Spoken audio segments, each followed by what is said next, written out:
완전한 종이라는 제목으로 말씀 생각해 보겠습니다. 모세율법, 지금까지 우리가 들었던 말씀을 한번 정리해 보자면 모세율법은 세 가지로 구분할 수 있다 말씀드렸습니다. 첫 번째가 도덕법, 두 번째는 시민법, 세 번째는 의식법입니다. 그래서 이 도덕법은 10계명 안에서 발견할 수 있고, 또 피조물로서 이스라엘에 대한 하나님의 요구, 피조물이라면 당연히 이렇게 살아야 한다는 하나님의 도덕적 요구를 정의한 것이 바로 이 도덕법, 10계명이라고 할 수 있습니다. 시민법은 출애굽기 21장, 오늘 우리 본문 21장 1절부터 23장까지 서술된 것으로서 히브리인 공동체를 위한 사회적인 규범을 기록한 겁니다. 의식법은 레위기에 나와 있습니다. 그래서 이스라엘의 종교 생활을 위한 것이죠. 그래서 도덕법을 통해서는 성부 하나님의 통치적인 권세, 우리는 피조물로서 거기에 순종해야 한다는 것을 배울 수 있고, 두 번째 시민법에 대한 서술에서 성령께서 우리를 도우셔서 하나님의 백성으로서 살아가는 법, 하나님의 백성들 사이에서의 질서를 유지하는 법, 그런 것들을 가르쳐 주고 계십니다. 세 번째 의식법에서는 성자 하나님, 즉 예수 그리스도에 대한 모형들을 우리가 발견할 수 있습니다. 오늘 본문 말씀, 내가 백성 앞에 세울 법규는 이러하니라 라는 말씀이 이제 시민법에 들어가는 거죠. 내가 히브리 종을 사면 그는 6해 동안에 섬길 것이요 7째에는 몸값을 물지 않고 나가 자유인이 될 것이며, 라는 이 6절까지의 말씀은 이스라엘의 사회생활과 시민생활을 위해서 주셨던 법령이 시작되고 있는 겁니다. 근데 이 본문 말씀, 오늘 본문 말씀을 통해서 우리가 여러 가지로 볼 수 있죠. 히브리인들의 사회가 이렇게 하나님의 말씀을 기준으로 이런 일들을 실제로 시행하며 살았구나. 같은 동족인 히브리인을 종으로 두게 되면 그 종은 6년 동안은 그 상전을 섬기게 되고 6년을 채우면 7년째 해에는 자유인이 되는구나. 이거는 이제 그들의 그 시민법, 그들의 사회를 유지하는 기본적인 법안이었는데, 이 법안을 통해서 하나님은 단순히 이스라엘의 사회를 유지하기 위한 시민법으로서 이 법령을 주신 것이냐, 그런 의도도 분명히 있으시지만 이 말씀을 통해서 하나님께서는 예수 그리스도의 모습을 또 보여주고 계시다는 거죠. 그래서 우리가 예수 그리스도의 모습을 이 오늘의 본문 가운데 어떻게 발견할 수 있을 것인가를 살펴보면, 일단 예수님에 대해서 성경은 종이라는 표현을 많이 썼어요.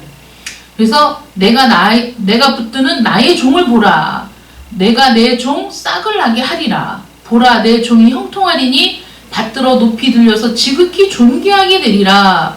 나의 의로운 종이 자기 지식으로 많은 사람을 의롭게 하며 또 그들의 죄악을 친히 담당하리로다. 이사야서에 또는 스가랴서에 기록된 말씀들입니다.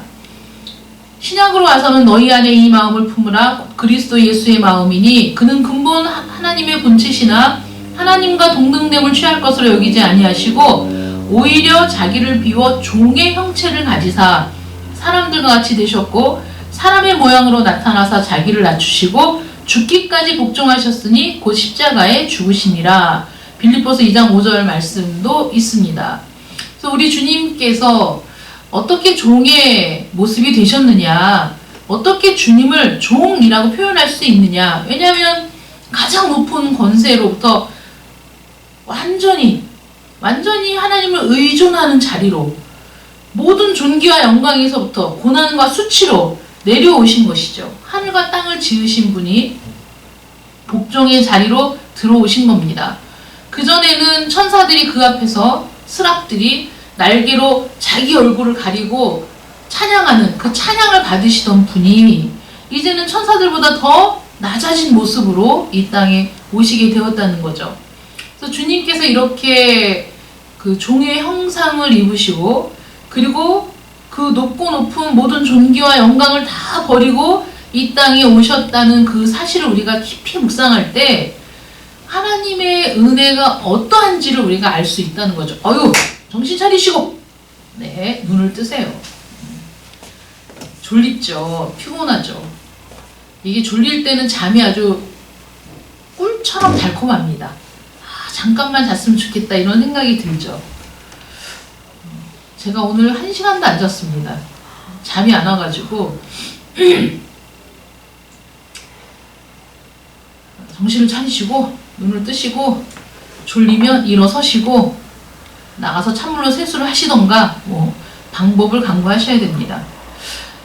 어쨌든 우리 주님께서 우리를 위해서 이 땅에 내려오신, 그러니까 그 스스로 비천한 데 처하신 그 모습을 보면서 정말 그분이 하신 일을 우리가 찬양하고 또 기쁨을 가져야 된다는 거죠. 우리 주님이 나를 위해서 그렇게 낮아지시고 심지어는 생명까지도 기꺼이 우리를 위해 내어주셨다는 사실을 우리가 깨달을 때 정말 기쁨과 감사가 넘칠 수밖에 없는 거죠. 더군다나 예수님께서 그 종의 형체를 입으셨을 때 이런 말씀을 하셨어요. 보시옵소서 내가 하나님의 뜻을 행하러 왔나이다. 하나님의 뜻을 행하기 위해 종의 형체를 입으셨다는 거죠. 요한복음 6장 38절에 내가 하늘에서 내려온 것은 내 뜻을 행하려 함이 아니요 나를 보내신 이의 뜻을 행하려 함이니라. 주님이 인간들 가운데 머무시는 동안에 그의 완전한 생애를 요약하면 이거예요. 내가 하늘에서 내려온 것은 내 뜻을 행하려 함이 아니고 나를 보내신 이의 뜻을 행하려 함이다. 이게 그분의 생애를 완전히 표현해주는 말이라는 거죠. 완전한 종으로서 주인의 즐거움을 위하여 그 생애를 온전히 사용하신 분이십니다. 주님은 자기를 기쁘게 하지 아니하셨나니. 로마서 15장 3절 말씀. 나는 섬기는 자로 너희 중에 있노라. 누가복음 22장 27절 말씀입니다. 그래서 그리스도께서 종 되심은 어거지로 어쩔 수 없어서 정말 그 피치 못할 사정에 의해서가 아니라 자발적으로 하신 일이다. 자원해서 하신 일이다. 라는 걸 볼 수 있는 거예요. 그래서 이 예수님의 모습을 보면서 우리가 첫 번째 아담, 하나님이 창조하신 아담, 두 번째 아담, 우리를 위해 이 땅에 오신 예수 그리스도를 볼 때 이 첫 번째 아담과 우리 주님은 너무나 대조가 되는 거예요. 첫 번째 아담에게도 종의 자리가 주어졌습니다. 그에게 모든 것이 주어졌으나 창조주이신 하나님께 복종해야 하는, 그래서 창조주 하나님에 대하여 종의 자리에서, 그러니까 종이라는 게 비하하는 말이 아니라 창조주 하나님의 말씀에 온전히 복종하도록 요구되었죠. 그래서 그것을 증명할 수 있는 게 뭐냐면 선악과 열매를 먹지 않는 거였어요. 그것이야말로 피조물임을 자각하는, 인식하는 근거가 되는 거였고, 그리고 자기는 창조주 아래에 그분을 의존하며 살아가는 존재라는 것을 믿음으로 드러내는 행위가 뭐냐? 선악과를 먹지 않는 거였어요. 그런데 반역했죠. 그 순종의 자리로부터 그를 미혹시킨, 그래서 그가 마음으로 이끌려서 하나님을 배반하게 된 그 이유가 뭐냐면 내가 하나님과 같이 되리라 라는 그 말에 그가 완전히 그 미혹되어서 그 매력적인 거짓말에 속아서 하나님을 배반하게 되었습니다. 그런데 예수님은 정반대예요. 예수님은 하나님이셨지만 자신이 높아지도록 하지 않았어요. 자진해서 영원한 영광을 스스로 포기하고 종의 형체를 취했습니다. 그래서 시험하는 자, 마귀가 예수님께 와서 하나님을 의지하는 일을 거절하도록, 그러니까 하나님을 의지하고 하나님의 뜻에 순종하는 일을 포기하도록 유혹하죠. 예수님이 40일 금식하신 후에 이 돌들로 떡덩이가 되게 하라 라고 권유했을 때 예수님께서 하신 말씀이 무슨 말씀이죠?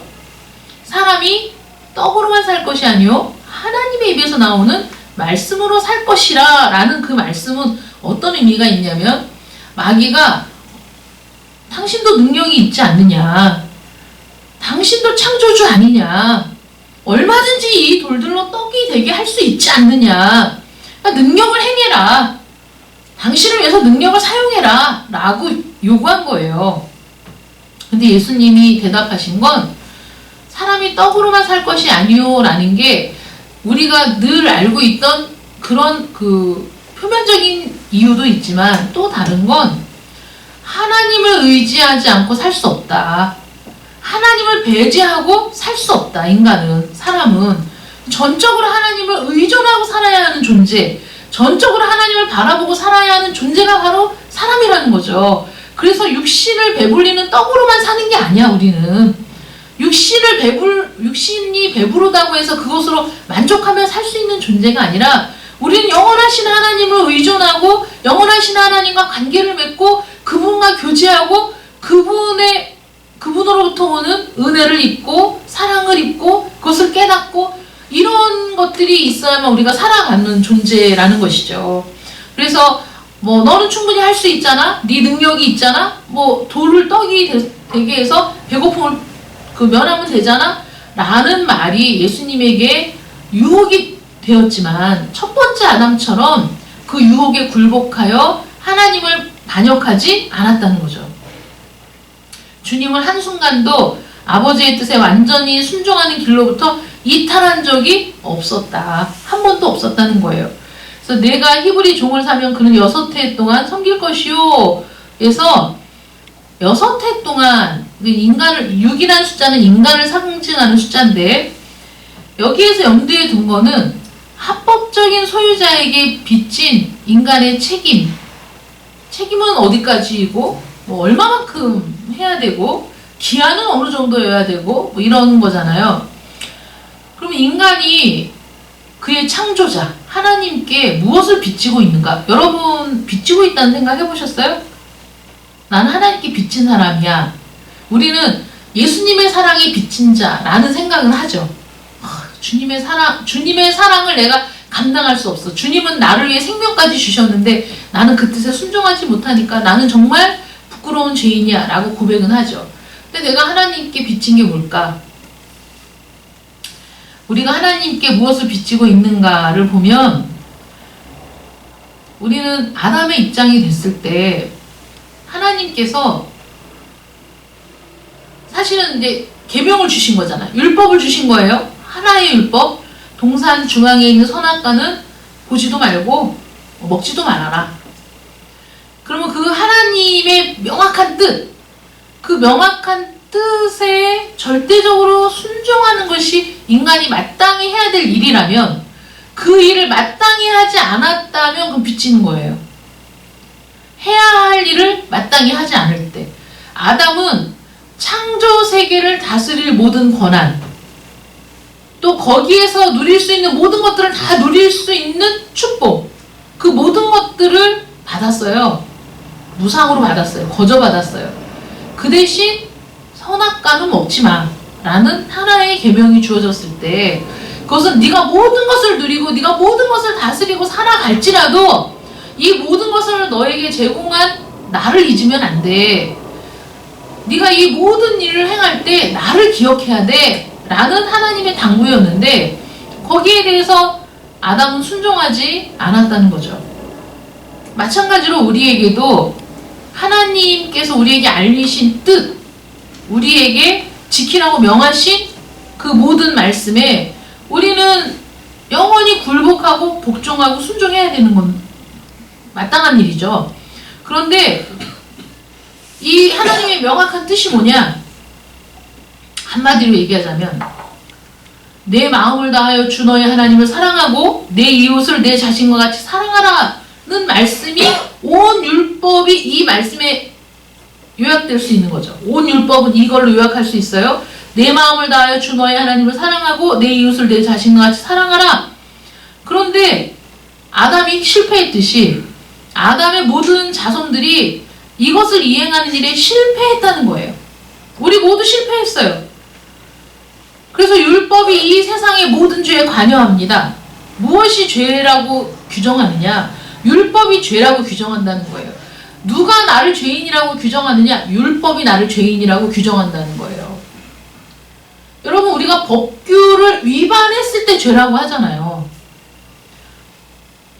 내가 어떤 행동을 했을 때 그것이 죄라고 규정하는 법규가 없다면 그때는 우리 양심의 법을 따라야 되겠지만은 그걸 죄라고 명하진 않잖아요. 하나님은 우리 모든 인간들에게 명령하셨어요. 주 너의 하나님을 사랑할 것, 그 다음에 내 자신과 같이 이웃을 사랑할 것. 율법이 많이 있어도 그 율법을 쫙 모아서 엑기스를 뽑아가지고 한 줄로 요약해라. 그러면 이거라는 거예요.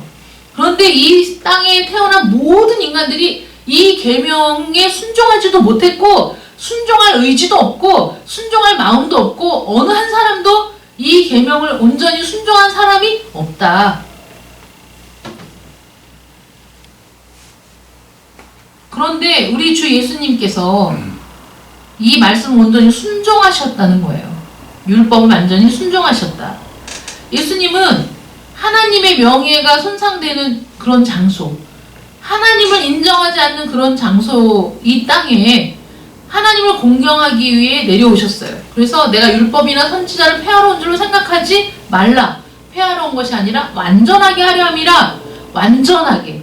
그래서 예수님은 그 하나님의 율법이 온전하다는 것, 하나님의 율법은 1.1획이라도 변경되거나 폐해지거나 그럴 수 없다는 것. 그래서 그 율법은 완전하신 하나님의 말씀인데 그것을 온전히 순종하여 지킨 분이 우리 주님이시고, 그리고 주님은 우리에게도 그렇게 살기를 명하셨다는 거죠.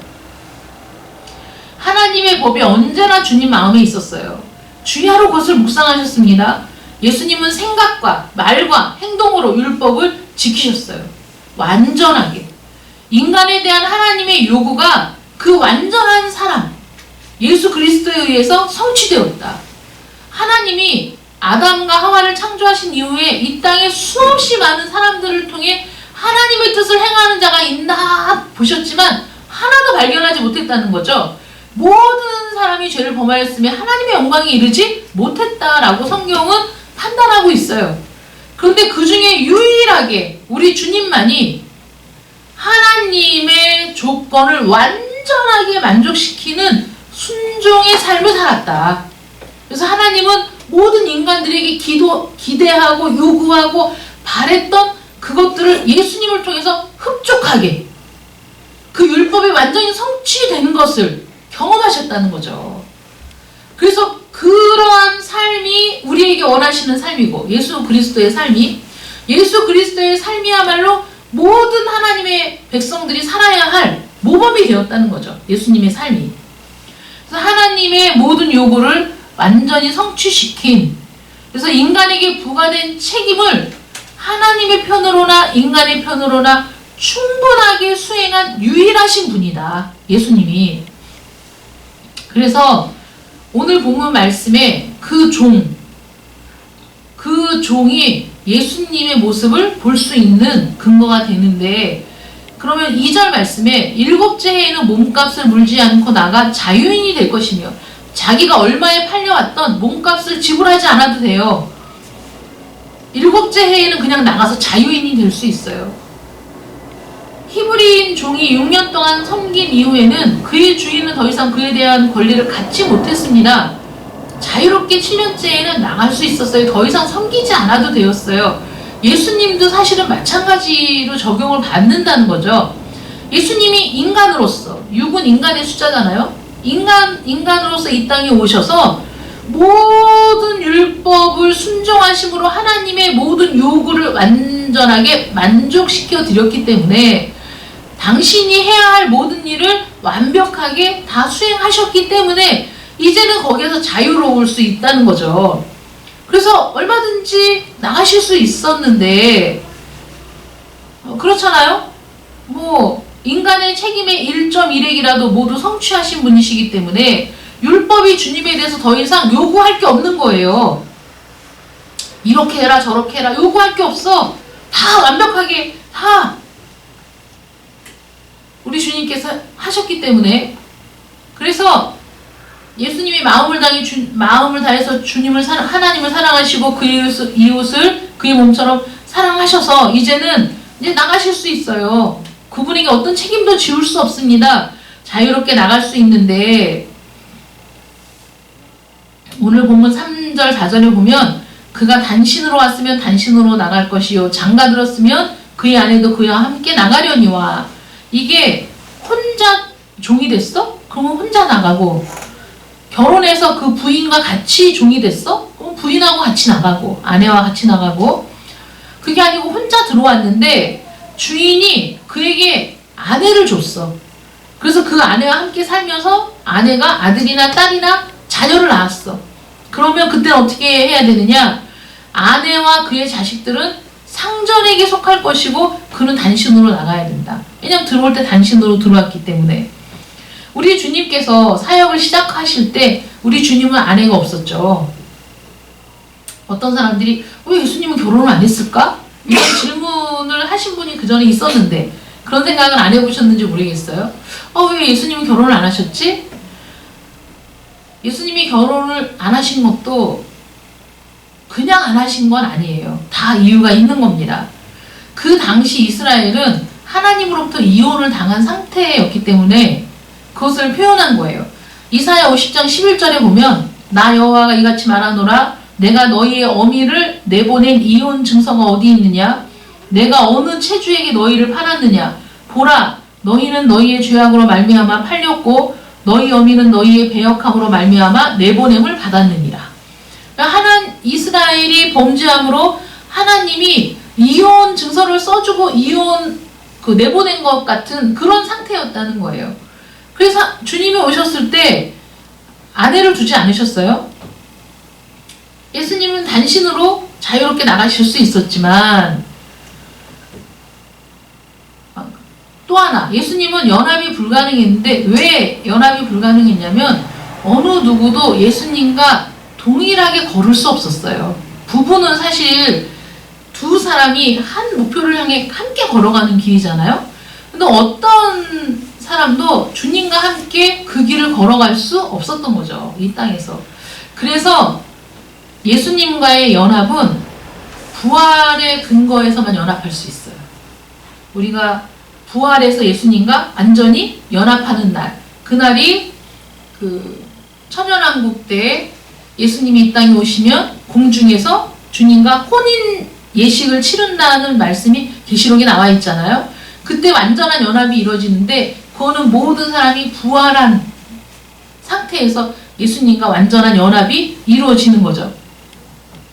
근데 이런 경우에 오늘 본문 5절, 6절 말씀에 보면 종이 이렇게 얘기합니다. 내가 상전과 내 처자를 사랑하니 나가서 자유인이 되지 않겠노라 라고 얘기하면 상전이 그를 데리고 재판장에게로 가서 그 사실을 확증하고 또 그를 문이나 문설주 앞으로 데리고 가서 그것에다가 송곳으로 그의 귀를 뚫을 것이라.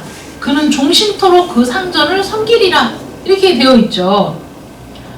예수님께서 율법의 어떤 더 이상의 요구가 필요 없는 그런 완전한 순종의 삶을 살아서 예수님은 사실 자유를 얻어서 단신으로 나가실 수도 있었지만 예수님이 그렇게 하지 않으셨어요.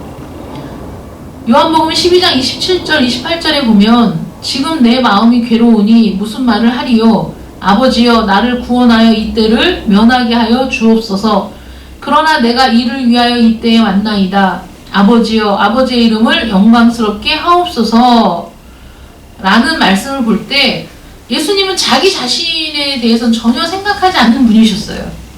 자신의 안위, 자신의 어떤 영광 이런 건 전혀 생각하지 않는 그런 사랑을 우리에게 베풀어 주신 거거든요. 예수님께서 십자가에 달려 죽으실 때 겪어야 할 그 끔찍한 시간들이 어떤 것들이었는지 주님은 상관이 없었다는 거죠. 모든 것을 아셨지만 아버지에 대한 사랑과 우리를 위한 사랑 안에서 그것을 감당하셨다. 사실 예수님이 짊어지지 않으셔도 될 일이었죠. 또 예수님이 굳이 그렇게까지 하지 않으셔도 됐겠지만은 왜 주님이 종의 형체를 입고 이 땅에 오셨느냐? 왜 이 땅에 오셔서 온전히 율법의 요구를 다 순종하여 하나님을 완전히 만족해 있느냐? 왜 그런 삶을 사셨느냐? 하나님을 사랑하고 우리를 사랑하기 때문이었다. 그래서 그 사랑이 율법이 주님에게 지우지 않은, 책임지라고 하지 않은 섬김을 떠맡았다는 거죠. 우리를 섬기는 사랑, 우리를 포기하지 않는 사랑. 그래서 그 귀를 뚫는다, 송곳으로 귀를 뚫는 것이 고통스럽잖아요. 그런데 그런 그 고통이 있을지라도 내가 그 고통을 충분히 감내하겠다. 왜냐하면 사랑이 더 커서. 그래서 영원토록 지속돼야 할 섬김을 맡으셨다는 거죠. 그냥 그것으로 끝난 게 아니라 영원히 우리를 섬길 일을 기꺼이 맡으셨다. 이 오늘 본문에 나와 있는 이 종처럼. 이 종이 뭐라고 얘기합니까? 내가 상전을 사랑한다. 내가 상전과 내 처자를 사랑한다. 이렇게 얘기하죠. 아내와 자녀에 대한 사랑을 공언하기 이전에 내가 상전을 사랑하고 내 처자를 사랑하니 라고 얘기합니다. 우리 주님께서도 하나님이 맡기신 일이 가장 중요하신 분이었어요. 그래서 요한복음 12장에서 예수님은 그의 영혼을 괴롭혔던 두려운 시간, 이제 십자가를 져야 할 그 두려운 시간 앞에서 아버지여, 아버지의 이름을 영광스럽게 하옵소서 라고 기도하죠. 그런데 즉시 답변이 왔어요. 이에 하늘에서 소리가 나서 이르되 내가 이미 영광스럽게 하였고 또다시 영광스럽게 하리라 하시니. 요한복음 12장 28절 말씀입니다. 하나님의 율법을 완전히 성취하심으로 아버지의 이름이 이미 영광을 받으셨어요. 예수님으로 인해서. 근데 이제 또 그 아들의 죽으심과 부활, 그리고 그것에 대한 열매로 영광을 받으실 것이라고 지금 말씀하고 계시거든요. 그래서 이 오늘 본문 말씀에 내 처자, 내 처와 아들이거든요. 내 처를 사랑하니 라는 이 말씀을 보면 우리 주님은 신부를 맞이해야 됩니다. 여러분, 성경은 우리를 신부라고 얘기하잖아요. 주님의 신부. 우린 주님의 신부예요. 주님은 기꺼이 우리의 신랑이 되어주시는 거예요. 그래서 끝까지 사랑하는 거예요.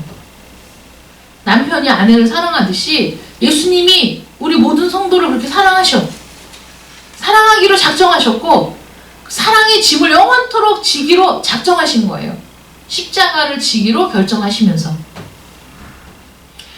천년왕국 때 구속함을 받은 영적 이스라엘을 신부로 맞이해야 되죠.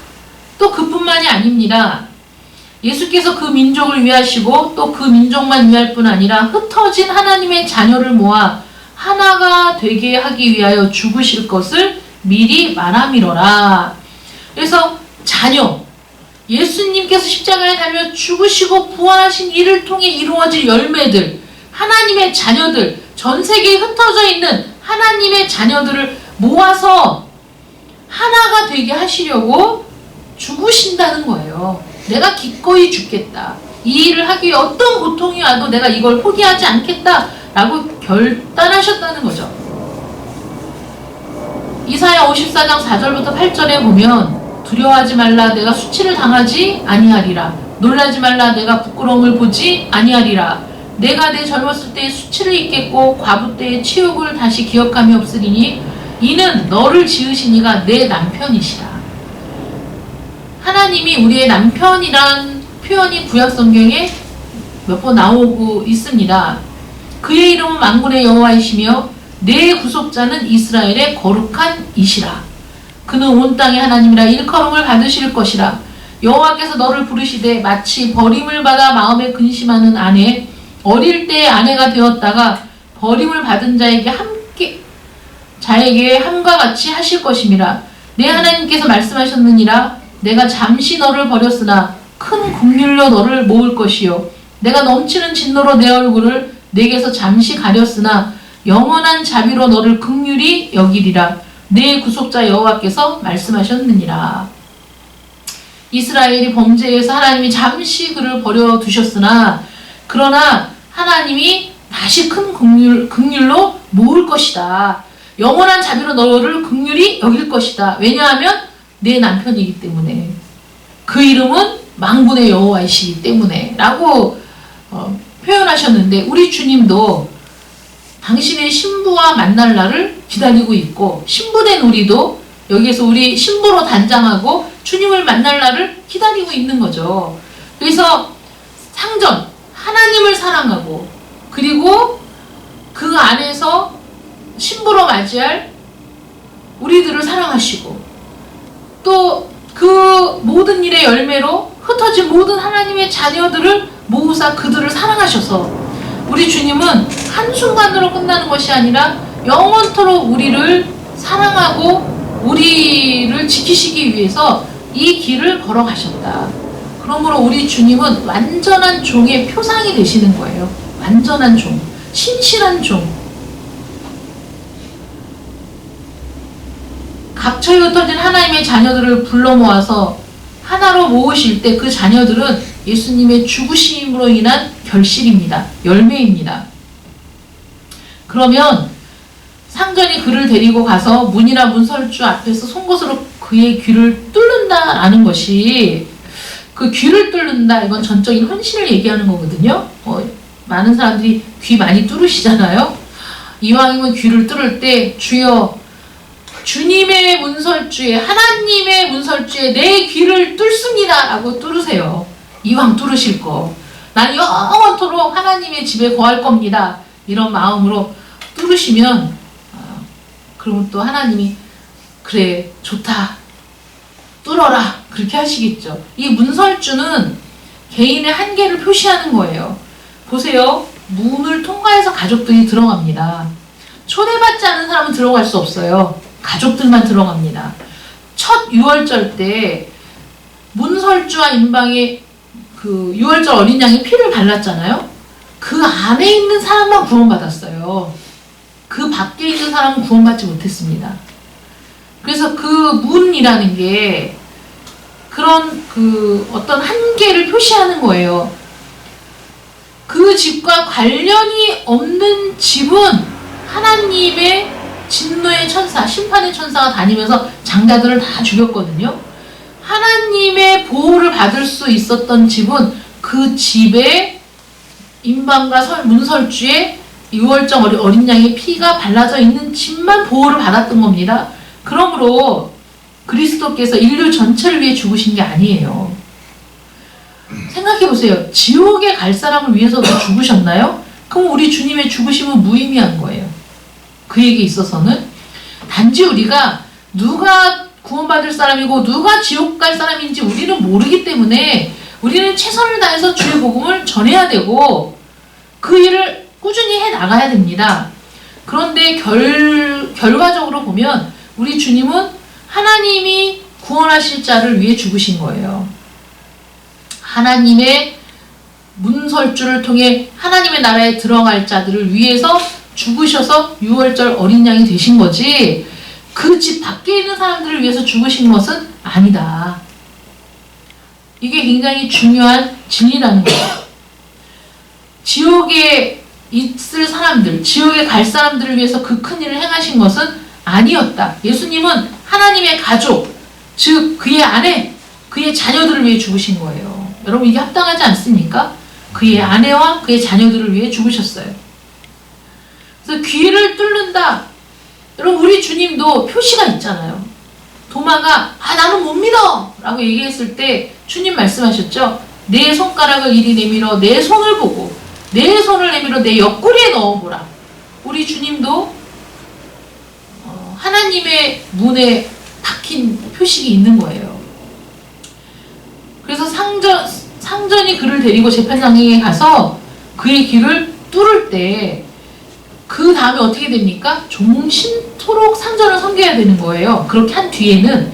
그래서 우리 주님의 사역은 십자가에 달려 죽으심으로 끝나신 것이 아니에요. 우리 주님이 십자가에 달려 죽으시고 부활하셔서 이제 승천하셨어요. 이 지상에는 주님이 없으십니다. 그러면 주님의 사역이 끝났느냐? 아니에요. 주님의 사역은 끝난 게 아닙니다. 오늘 본문 말씀이 예수님에 대한 모형을 제시한다면 우리 주님도 영원토록 종신토록 하나님의 그 문에 귀를 뚫은 종과 똑같이 영원토록 일하고 계시다는 거예요. 그의 백성을 위해서.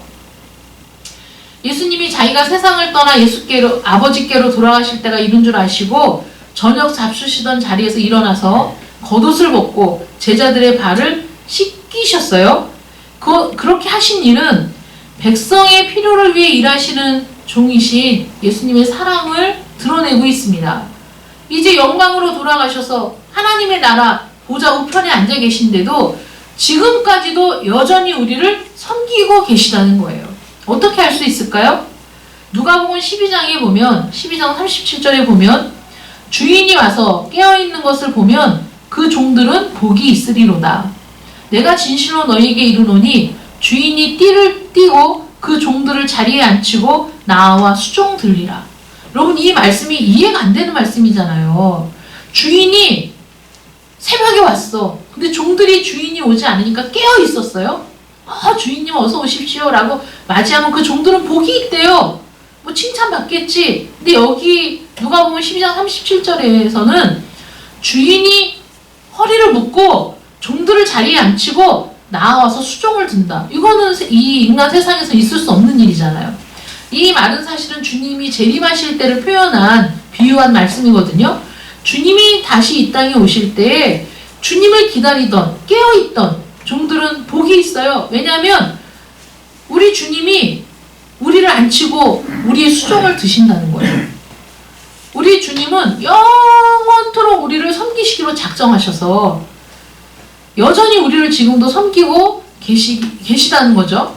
이제 우리가 하나님의 나라에 들어가면 우리는 더 이상 우리의 발을 씻을 필요가 없게 됩니다. 우리는 더 이상 충족돼야 할 어떤 요구사항도 없을 거예요. 왜냐하면 완전히 하나님의 나라에 들어간 이후에는. 그런데 우리가 나는 더 이상 원하는 게 없어요 할지라도 우리 주님 편에서는 우리를 사랑하는 사랑이 넘쳐서 그래서 사랑받는 이들을 섬기는 일을 기뻐하신다는 거죠. 그래서 영원토록 우리를 섬기는 일을 하시겠다라고 말씀하시니 그 겸손하심이 얼마나 위대한가. 우리 같으면 그렇게 안 할 것 같잖아요. 근데 우리 주님은 하나님이신데 그럼 역으로 생각하면 하나님이 우리를 얼마나 사랑하시면 그 지긋지긋하게 말도 안 듣고 율법을 줘도 지키지도 않고 지네를 위해서 줬는데도 맨날 싸우고 이런 우리를 위해서 이 땅에 오심은 그게 사랑이잖아요. 사랑이 아니면 그렇게 하실 리가 없죠. 사랑으로 이 땅에 오셨고 우리를 사랑하기에 죽어주셨고 우리를 사랑하기 때문에 영원히 우리를 섬기기로 작정하셔서 지금까지도 우리를 돕고 계시고 나중에 우리를 만났을 때에도 여전히 하나님 우리를 사랑하셔서 우리를 섬기는 일을 지속하실 것이다 라는 것을 우리가 생각해 볼 때 하나님의 사랑은 정말 감당할 수 없는 사랑이에요. 하나님의 은혜는 저항할 수도 없고 감당할 수도 없는 것이라는 사실을 다시 한번 깨닫게 됩니다. 그래서 오늘 본문 말씀을 통해서 우리 주님의 생애, 우리 주님의 죽음, 부활, 그리고 그의 왕국 안에서 우리 주님께서 하나님을 섬기고 아내된 우리들, 성도들, 자녀들을 섬기는 신실한 종의 사랑을 발견할 수가 있다는 것이죠. 완전한 사랑. 그의 섬김은 완전하셨다. 그래서 그의 섬기는 기간은 영원토록. 6년 우리에게 할 수 있는 모든 일들을 다 하셨지만 6년이 지나서 자유를 얻을 수 있었으나 자유를 포기하고 상전을 사랑해서 또 처자를 사랑해서 영원토록 종이 되기로 결정한 이 오늘 본문에 나오는 이 신실한 종을 볼 때 그보다 더욱 신실하고 완전한 종 되신 우리 주님을 볼 수 있다는 거죠. 여러분들은 그런 주님의 사랑을 받고 있는 존재들입니다. 여러분들은 주님이 목숨 바쳐 사랑한 존재들이에요. 그래서 귀하다는 거예요. 그래서 존귀하다는 거예요. 우리 주님의 생명값이잖아요. 여러분들이. 여러분 사람이 죽으면 뭐 그런 일이 있으면 안 되지만은 일단은 그런 일이 있을 때 그 사람의 생명값을 계산하잖아요. 어떤 사고가 나거나 무슨 일이 있을 때 그러면 모든 사람의 생명값이 동일하지 않다는 건 슬픈 일이지만은 어쨌든 동일하진 않잖아요. 그런데 여러분들의 생명값은 주님의 생명값과 똑같다. 영원하신 하나님의 생명으로 여러분들을 대속하셨다는 사실을 기억하시면서 우리 주님께서 여러분들을 사랑하셔서 영원한 종이 되어 섬기기로 작정하셨다면 여러분들은 어떻게 하셔야 되겠습니까? 저는 이 본문 말씀을 읽으면서 정말 엄청 많이 울었었어요. 그 전에. 그래서 이 말씀을 읽고 막 은혜를 받아가지고 하나님 앞에 기도하면서 하나님, 저도 하나님의 문설주에 내 귀를 대고 귀를 뚫겠습니다. 나 영원히 하나님을 섬기는 자로 살겠습니다. 막 이렇게 기도했던 때가 있었습니다. 여러분들도 그런 기도를 자원해서 드리실 수 있으면 좋겠어요. 너무 감격해서 하나님의 사랑이 너무 감사해서 하나님, 저도 영원히 하나님을 섬기는 그런 하나님의 종이 되고 싶습니다. 영원토록 신실한 하나님의 종이 되고 싶어요. 내 귀를 하나님의 그 문지방에 하나님의 문에 대고 뚫어주세요. 그래서 영원한 표식이 되게 해주세요. 라고 간구하는 뜨거운 열정으로 하나님을 사랑하는 여러분들 되시기를 축원합니다. 기도하겠습니다. 사랑의 하나님 감사합니다. 오늘 본문 말씀을 통해서 우리 주님께서 얼마나 완전한 종으로 이 땅에 오셔서 모든 일들을 완벽하게 행하셨는지 다시 한번 보게 됩니다. 우리는 하나님의 요구를 온전히 만족시켜 드리지 못한 하나님께 온전히 빚진 자임에도 불구하고 여전히 하나님의 명령에 순종하는 일에 있어서는 실패한 자들입니다. 이런 우리들을 위해서 우리 주님께서 비천한 종의 형체를 입고 이 땅에 오셨고 그리고 완전하게 그 모든 율법의 요구를 다 행하심으로 하나님을 만족해 하셨고 하나님의 요구를 만족해 하셨으며 더 이상의 율법의 요구가 필요치 않은 그런 삶을 사셨습니다. 우리 주님이 그렇게까지 하실 이유가 없었음에도 그리고 그 일을 행하신 이후에는 완전히 자유하실 수 있었음에도 불구하고 기꺼이 하나님을 사랑하고 우리를 사랑하는 그 넘치는 사랑으로 인하여 스스로 영원히 종이 되기로 결심하시고 지금까지 우리를 섬겨주시니 그 은혜가 너무나 감사합니다. 이제 우리도 주님의 사랑에 감격하여 우리의 기도 주님의 문에 뚫어달라고 나도 하나님의 영원한 종이 되겠노라고 우리 마음으로 결단할 수 있기를 간절히 원합니다. 우리도 주님처럼 하나님의 말씀에 순종하는 삶을 살 수 있기를 원합니다. 하나님을 만족해 하는 자로 서기를 원합니다. 하나님 우리 함께 하시고 은혜를 더하시며 우리 주님의 뒤를 따라 우리도 하나님의 온전한 종이 되어 하나님을 섬기는 자들 되게 하여 주시옵소서. 예수님의 이름으로 기도드립니다. 아멘.